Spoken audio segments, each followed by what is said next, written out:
Capturing user contact details is obviously very important for most businesses, and these options are set in the Apps tab of your Admin Center. You'll notice the Contact Options dialog box here, and by default, it's set to ask the user for contact details after they ask a question. Remember, for many users, it may be their first interaction with you online, and by asking for contact details before the user asks a question may be perceived as a little bit forward.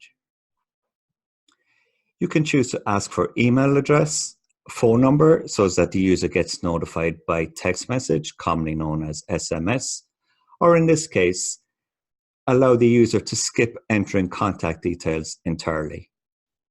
Let's see how that looks from the user side. So once they ask the question, you'll notice that they're prompted with the options you set in the Admin Center, including, in this case, skip. I'm going to enter an email address here.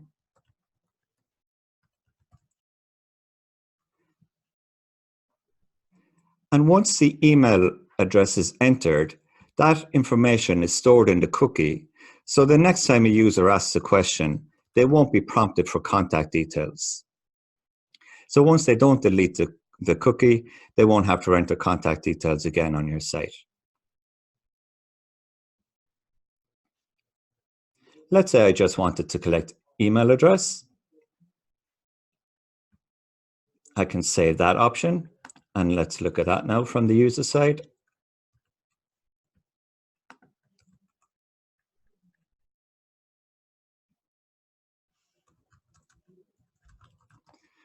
So now when the user has asked the question, they'll only be prompted to enter an email address.